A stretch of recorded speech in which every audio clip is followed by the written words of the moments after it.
오늘 아침에 제가 이제 저희 부모님 댁에서 나오는데 저희 어머니께서 야, 너 그렇게 사람 많은 데서 설교하면 안 떨리냐? 이렇게 물어보시는 거예요. 그래서 제가 어머니께 그동안 설교 많이 해가지고 하나도 안 떨린다고 이렇게 거짓말을 했습니다.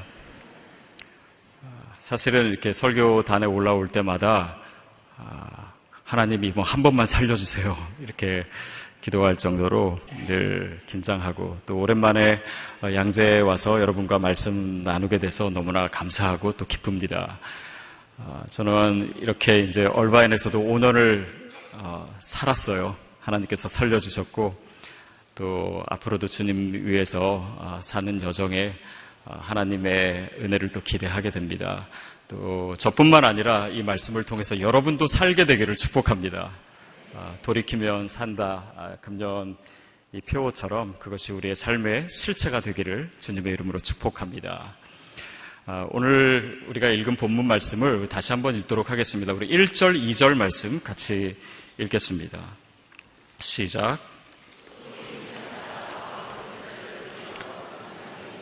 라고 마게도니아 지방으로 떠났습니다. 그는 그 지방을 두루 다니면서 사람들에게 많은 격려의 말을 해주었고 마침내 그리스에 도착해 사도 바울이 에베소를 떠나서 마게도니아 지방으로 갔습니다. 지금의 남유럽 지방이지요. 그리고 그것을 거치면서 그동안 자신이 개척했던 많은 교회 또 성도님들을 돌아보면서 격려를 했습니다. 그리고 더 내려와서 그리스 지역에 도착했다 이렇게 나와 있습니다. 근데 특별히 사도 바울이 그 지역 또 그 교회를 돌아보면서 한 사역을 오늘 본문 말씀은 격려라고 하는 단어로 표현하고 있습니다. 어쩌면 당시뿐만 아니라 사도 바울의 전 사역을 통해서 그의 목회와 사역을 통틀어서 한 단어로 한다면 격려가 아닐까 싶습니다. 오늘 우리 설교의 제목이 이 파라클레시스죠. 바로 격려라고 하는 단어이고 위로라고 번역도 되고 또 포옹, 권고 뭐 이런 여러 가지로 번역되는 단어입니다. 혹자는 이 단어를 훈계하다, exalt라고 번역해야 된다라고 얘기하는데 사실은 저는 그게 맞지 않은 것 같아요. 왜냐하면 어떤 복음 전도자가 자신이 목회했던 곳을 다 다니면서 훈계하면서 돌아다닌다. 사도 바울과 별로 어울리지 않는 것 같습니다. 근데 어떤 사람은 정말 남을 지적하고 비판하고 훈계하는 어떤 역사적 사명을 띠고 이 땅에 태어난 사람처럼 여겨지는 늘 그렇게 비판하는 사람이 있습니다. 도움을 주기 위해서 하지만 사실 영혼을 살리고 또 변화시키는 데는 별로 도움되지 않는 것 같아요. 근데 반면에 우리가 위로하고 격려하면 그 영혼은 살아나게 됩니다. 사도 바울이 바로 그런 사역을 하고 있었다라고 하는 것입니다. 자, 근데 2절 말씀에 보면 그렇게 이제 그리스에 도착했고 또 3절로 이어지면서 약간의 문제가 생깁니다. 3절 말씀 읽겠습니다. 시작.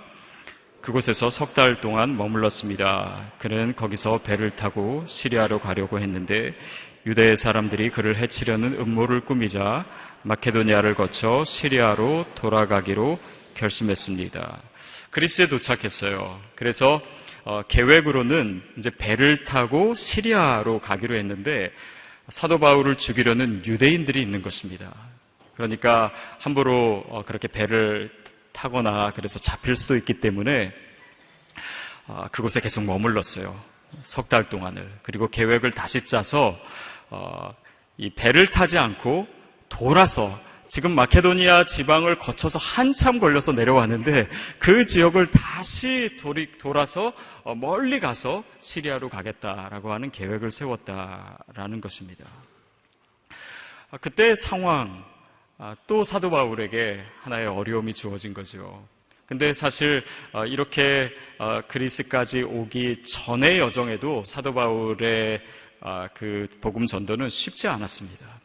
특별히 이제 에베소에서 왔잖아요. 에베소에서는 우리가 잘 알듯이 데메드리오라고 하는 은장색이 우상을 만드는 사람이 사도 바울이 복음을 전하니까 사람들이 우상을 버리고 사질 않으니까 본인의 생계의 위협을 느끼고 사도 바울을 공격하고 잡으려고 했습니다.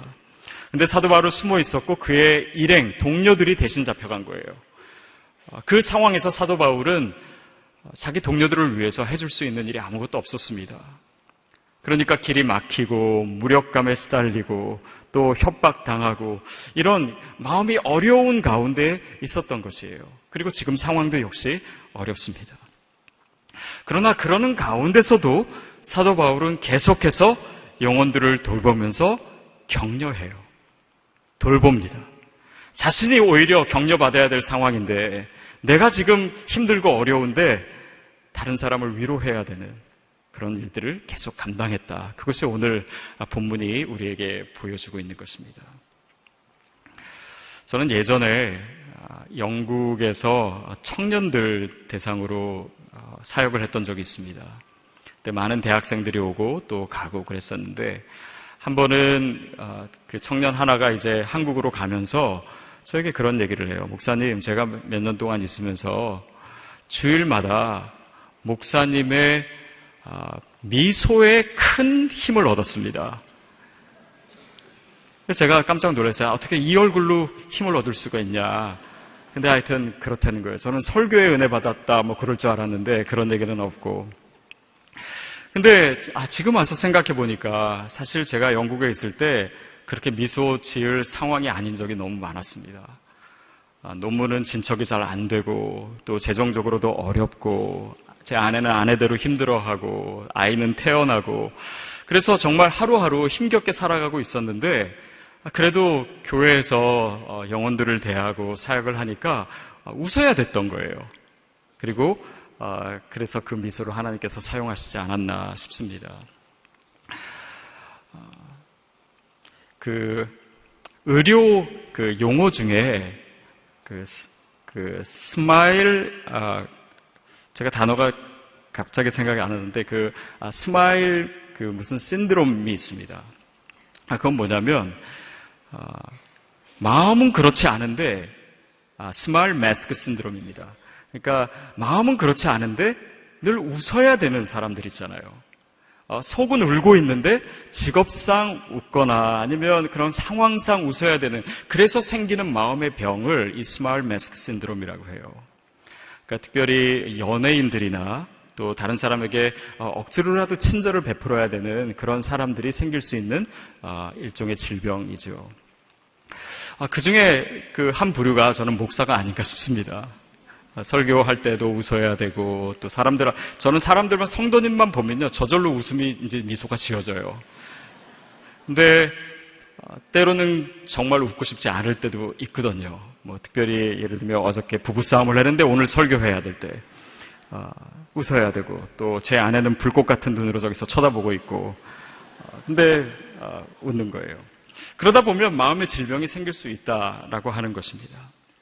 그러나 크리스찬들은요 그럼에도 불구하고 우리에게 주어진 일을 감당해야 되는 존재들이에요. 그리고 그렇게 가다 보면 하나님께서 그 마음 가운데 임하시고 채워주시는 그런 은혜를 경험하게 됩니다. 그것은 뭐냐면 하나님의 위로라고 하는 것이 오늘 우리 삶 가운데 어떻게 주어집니까?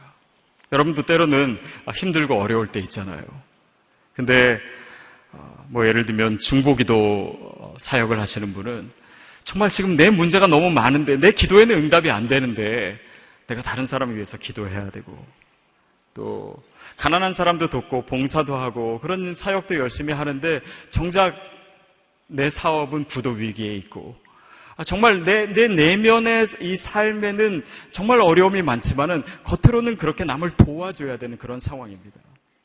그런데 바로 그 상황에 대해서 오늘 우리에게 말씀하시는 하나님의 메시지가 바로 이 단어 안에 있어요. 파라클레시스입니다. 파라라고 하는 것은 앞에 붙은 이 접두어는 뭐뭐 옆에 이런 뜻입니다. 또 칼레오라고 하는 단어에서 클레시스라고 하는 단어가 왔어요. 뭡니까? 내 옆에서 나를 불러주시는 거예요. 그게 바로 위로이고 격려입니다. 파라클레토스라고 하는 단어가 있습니다. 보혜사 성령님을 얘기하는 거예요. 그 말은 바로 내 옆에서 나에게 말씀하시고 나를 만지시고 나를 위로하시는 그 하나님의 음성, 그것이 바로 오늘 우리로 하여금 이 힘든 상황에도 계속 주님의 일을 감당할 수 있게 하는 것이에요. 그것이 비밀입니다. 그러니까 하나님의 일을 감당하거나 정말 주님의 사역을 위해서 사는 우리에게 지치고 힘들 때가 있습니다. 또 특별히 이런 교육자 같은 경우에는 정말 많은 사람들이 믿음 안에서 살게 해야 되고 또 의미 있는 삶을 살게 해주고 싶은데 제 능력이 부족하다고 느낄 때 때로는 무력감을 느끼고 또 좌절할 때가 많습니다. 그런데 그 가운데서 정말 우리에게 필요한 것은 우리에게 어떤 능력이 있는가, 어떤 재주가 있는가, 그것이 아니라 내가 내 옆에서 말씀하시는 하나님의 음성을 들을 수 있는가, 그것이 관건이에요. 오늘 저와 여러분의 모두에게도 마찬가지입니다. 우리에게 주어진 사역이 있다면, 우리에게 감당해야 될 인생의 사명이 있다면, 때로는 지치고 힘들 때 정말 우리에게 중요한 것은 능력이 아니고 하나님의 음성을 들을 수 있는가, 하나님의 위로를 우리가 누릴 수 있는가, 바로 그것입니다. 거기에 관건이 있어요. 저는 이제 얼바인에 간 지 5년 됐다고 이제 말씀드렸는데요. 그때 이제 이재훈 목사님이 저에게 그렇게 제안을 하시고 제가 이제 가겠다고 말씀드렸고, 그리고 시간이 좀 있어서 기도원에 갔습니다. 기도원에 가서 이제 기도를 하면서 하나님께 기도를 이렇게 했어요. 하나님, 제가 앞으로 20여 년을 더 사역할 수 있을지 모르는데 저에게 주님의 음성이 필요합니다. 제가 그 20년의 시간을 붙들고 갈 수 있는, 버틸 수 있는 하나님의 음성을 저에게 들려주세요. 그리고 이제 기도를 시작하면서 주님, 저에게 음성을 들려주시기 전까지는 제가 절대 이 자리에서 일어나지 않겠습니다. 그런 말씀을 드리고 각오로 기도를 했어요. 그리고 1시간을 기도하고 2시간을 기도하고 3시간을 기도했는데 아무 음성이 들리질 않는 거예요. 다리는 너무 아프고 밤은 너무 깊었고 졸리고 하나님의 음성은 들리지 않고, 그렇지만은 제가 일어서지 않겠다고 약속은 했고, 그래서 다시 기도해서 하나님, 그러면 오늘은 제가 일어나겠습니다. 그리고 내일 다시 오겠습니다. 이렇게 기도를 하고 숙소로 돌아갔어요. 그리고 잤습니다. 그 다음날 아침에 일어났는데 거기가 이제 산속이라서 그런지 물소리 같은 게 들리는 거예요. 그래서 여기 뭐 개울도 있고 소리가 되게 좋다 이렇게 생각하고 있는데 그 소리를 가만히 들어봤더니 물소리가 아닌 거예요. 저에게 뭔가 표현할 수 없는 그런 정말 사방에서 나는 물소리와 같은 소리가 나는데 그 소리에 귀를 기울여 보니까 거기에 말이 있는 거예요. 그때 저에게 들린 그 말은 무엇이었냐면 예수님이 세례 받으시고 물에서 올라오셨을 때 하늘에서 들렸던 바로 그 음성이었습니다. 이는 내 사랑하는 아들이요 기뻐하는 자다. 이는 내 사랑하는 아들이요 기뻐하는 자다. 이것이 물소리처럼 저에게 계속 들리는 거예요. 이는 내 사랑하는 자요 기뻐하는 자. 이는 내 사랑하는 자요 기뻐하는 자다. 이것이 물소리처럼요, 제 생각에는 한 30분에서 40분 정도. 저는요, 그 전에도 이런 음성을 들은 적도 없고 그런 신비주의자도 아니고 그 이후에도 음성을 들은 적이 없습니다. 근데 계속해서 그 음성이 들렸어요. 그리고 그 음성을요, 지금도 하루에 수십 번씩 생각할 때도 있습니다. 하루도 생각하지 않는 적은 없어요. 너는 내 사랑하는 자요 기뻐하는 자다. 특별히 힘들고 어려울 때 그 음성이 저의 앞으로의 모든 길들을 힘있게 갈 수 있도록 하나님께서 격려해 주시고 위로해 주신 거예요. 여러분, 그것입니다. 우리가 정말 주님의 음성 들을 수 있다면 우리가 또한 위로의 사역도 계속해서 할 수 있어요. 저는 나중에 생각했어요. 왜 그 음성을 그냥 한 번 말씀하시지 않고 물소리와 같이 이렇게 여러 번 말씀하셨나. 그것은 어쩌면 이 음성이 필요한 분들이 정말 물결과 같이 정말 많은 분들에게 그 필요한 분들에게 이 말씀을 전하라라고 하신 거 아닌가 그런 생각했어요. 여러분은 하나님이 사랑하는 자요 기뻐하는 자입니다. 우리가 그 음성 시간 들을 수 있게 되기를 바랍니다. 때로는 우리가 힘들고 어려울 때 그 어려움을 통해서 하나님의 위로하시는 소리를 들어야 됩니다. 그것이 바로 어쩌면 그 상황의 의미이고 목적이에요. 우리가 힘들어 봐야 또한 다른 사람의 아픔을 위로할 수 있습니다. 제가 예전에 양재에 있을 때 이제 새벽 예배 중에 하루 정도를 잡아서 교육자들이 이제 예배가 끝나면 성도님들 위해서 기도했어요. 그때 이제 성도님들이 앞에 나오셔서 교육자 한 분 한 분들에게 기도를 받으셨는데 저희 교육자 중에 그 암을 앓으셨다가 그 고침을 받은 분이 계세요. 지금도 계신데 근데 아픈 분들은요 다 그분 앞에만 가는 거예요. 그러니까 제 앞으로 이렇게 오다가도요 그 목사님 있으면 이렇게 돌아가지고 그 목사님께 기도받아요. 왜냐하면 이분은 정말 본인이 그렇게 아파봤기 때문에 아픈 분에게 대한 특별한 마음이 있는 거예요. 여러분, 우리의 삶에 있는 그런 위기나 어려움이나 고난이나 이것은 어쩌면 그 다른 사람들의 아픔에 대해서 위로하는 사역으로의 부르심입니다. 우리가 그것을 알 수 있을 때 하나님의 진정한 위로가 오늘 우리에게 주어지고 그 위로를 통해서 다른 사람을 위로하는 것이에요. 이것이 사도 바울이 고린도 후서에서 이야기하는 바입니다. 고린도 후서 1장 3절부터 7절까지 말씀 우리 같이 읽겠습니다. 시작. 하나님 곧 주 예수 그리스도의 아버지, 자비의 아버지, 모든 위로의 하나님께서는 찬양받으실 분입니다. 그분은 우리의 모든 환난 가운데서 우리를 위로하시는 분이시기 때문입니다. 우리가 하나님께 받는 위로로 인해 우리도 환난 가운데 있는 사람들을 위로할 수 있게 하시는 분이십니다. 그리스도의 고난이 우리에게 넘치는 것 같이 우리의 위로도 그리스도를 통해서 넘칩니다. 우리가 고난당하는 것도 여러분을 위로하고 구원하기 위한 것이요, 우리가 위로받는 것도 여러분을 위로하기 위한 것입니다. 위 위로가 여러분 가운데 역사하므로 여러분이 우리가 당하고 있는 것과 동일한 고난을 당할 때도 잘 견뎌내게 된 것입니다. 여러분에 대한 우리의 소망은 굳건합니다. 여러분이 고난에 함께 참여하는 것처럼 위로에도 함께 참여하는 것을 우리는 알고 있습니다. 성경에서 위로라고 하는 파라클레시스라고 하는 단어가 제일 많이 나오는 구절들이 바로 여기에요. 여기서 나오는 사도 바울의 메시지는 이것입니다. 우리가 고난 가운데 처했지만 하나님께서 우리를 위로하셨다. 그것은 우리로 하여금 다른 영혼들, 상처받고 힘들고 외롭고 고통 가운데 있는 영혼들에게 하나님의 위로를 전하기 위한 것이다. 바로 그 상황이 오늘 우리 가운데 있는 것이고 이 시간의 의미이고 이 시간의 목적이라는 것이에요. 여러분, 물론 우리가 고난당했다고 해서 다른 사람을 무조건 위로할 수 있는 거 아닙니다. 중요한 것은 그 상황 가운데 하나님의 음성을 듣고 주님을 만나는가예요. 그래야 그 하나님의 능력으로 내가 다른 사람을 위해서 그리스도의 위로와 격려의 통로가 될 수 있는 것입니다.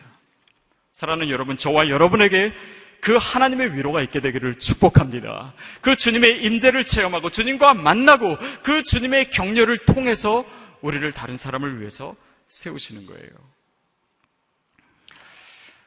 사도 바울이 그래서 그 그리스 지역 고린도에서 3개월을 기다렸습니다. 근데 여러분, 그때 무슨 일이 있었는지 아십니까? 혹자는 사도 바울이 그 3개월을 기다리면서 고린도에서 바로 로마서를 썼다라는 거예요. 인류 역사상 가장 위대한 책 중 하나입니다. 그 로마서를 통해서 죽어가는 많은 영혼들이 살아나고 복음의 핵심의 메시지를 적고 그리고 인류의 역사를 바꿔놓는 그런 위대한 책이 바로 그 시기에 나왔어요. 우리가 힘들고 어렵고 정말 위로가 필요한 상황이지만 그 가운데서도 멈추지 않고 하나님이 주시는 말씀과 하나님이 주시는 위로와 하나님의 힘을 공급받은 사람들의 삶에 나타나는 결과예요. 오늘 우리에게 그런 기적이 있게 되기를 바랍니다. 언제였는지 정확히 기억은 안 나는데요. 제가 여기 서울에 있을 때인데 두란노 바이블 칼리지를 섬길 때입니다. 그때 처음으로 우리나라에 그 닉 부이치치, 그 팔, 다리 없이 태어난 그분을 이제 모셨습니다. 그래서 이제 그분을 제가 처음 이렇게 맞이를 했어요. 그랬더니 그때 그분이 27살이었는데 저는 그때 40살 그래도 넘었었을 것 같은데 저를 막 축복해 주시고 저에게 기도 제목이 뭐냐 그러면서 자기가 안수해 주겠대요. 손도 없는데 안수해 주겠다고 그러고 그리고 이제 그 만나서 교제하고 그때 저녁 집회 때 이 자리에서 그 닉이 간증한 내용이 기억나는 것이 하나 있습니다. 그게 뭐냐면 그 닉은요 목사님 아들로 태어났어요.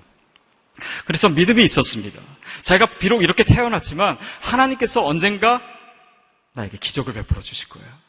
내가 어느 날 잠자고 일어나면은 나도 모르게 팔다리가 생겨 있을 거야. 그래서 늘 매일매일 기도했다는 하나님 저에게 기적을 베풀어 주세요. 기적을 베풀어 주세요. 그런데 매일 기도했지만 하나님 한 번도 기적을 베풀어 주지 않았다라는 거예요. 그러다가 주님을 정말 뜨겁게 만나게 되고 정말 절망 가운데 있는 사람들을 위로해주고 격려해주는 그런 사역을 시작하게 됐습니다. 그러다가 어느 날 한 교회에서 이런 간증을 하고 있는데 맨 앞에 어느 젊은 부부가 아기를 하나 안고 있었대요. 그리고 집회가 끝나고 그 아이의 부모가 자기에게 와서 얘기를 하는데 그 아이를 보고 깜짝 놀랐대요. 왜냐하면 그 아이가 데니얼이라고 하는 아이인데 자기와 같이 팔과 다리가 없이 태어난 아기예요.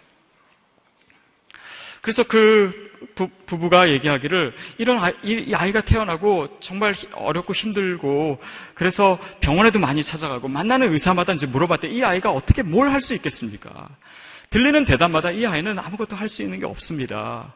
걷지도 못할 것이고 뛰지도 못할 것이고 오래 살지도 못할지도 모릅니다.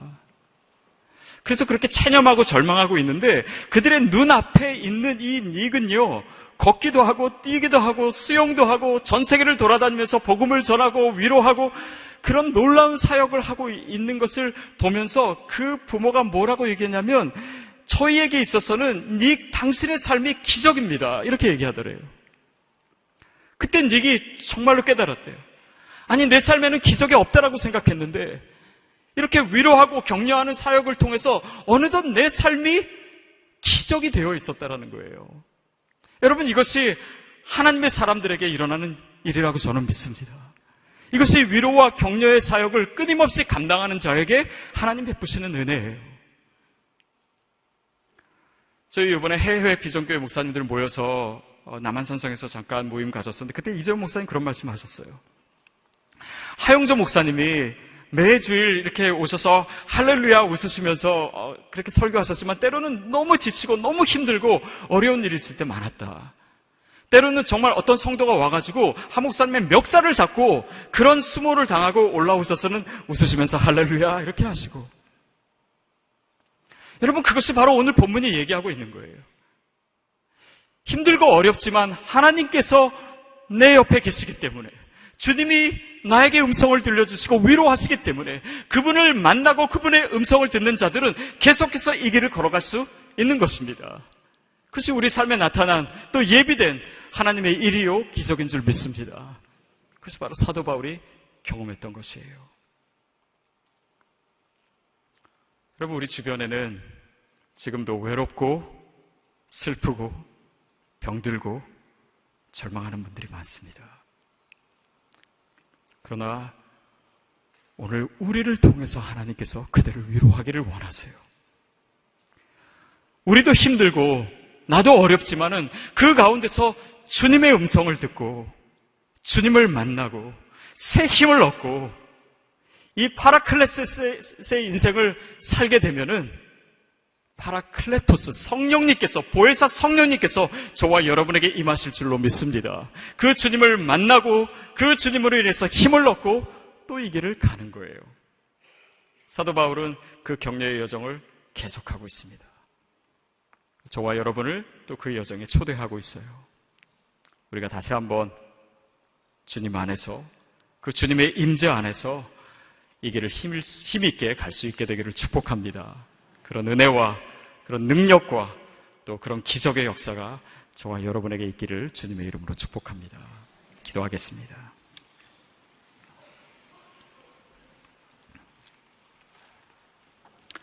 하나님, 우리에게 주님의 힘이 필요합니다. 주님의 위로가 필요합니다. 우리는 지치고 때로는 위로할 힘조차 내게 남아있는 것 없지만 오늘 주님의 음성이 있기에, 오늘 주님의 위로와 격려가 있기에 그 자리에서 다시 또 일어서기를 원합니다. 하나님, 사도 바울처럼 우리의 삶도 그런 기적의 통로로, 위로의 통로로 사용해 주시고 그런 하나님의 놀라운 일들에 날마다 감격하는 삶 되게 하여 주시옵소서. 예수님의 이름으로 기도하옵나이다.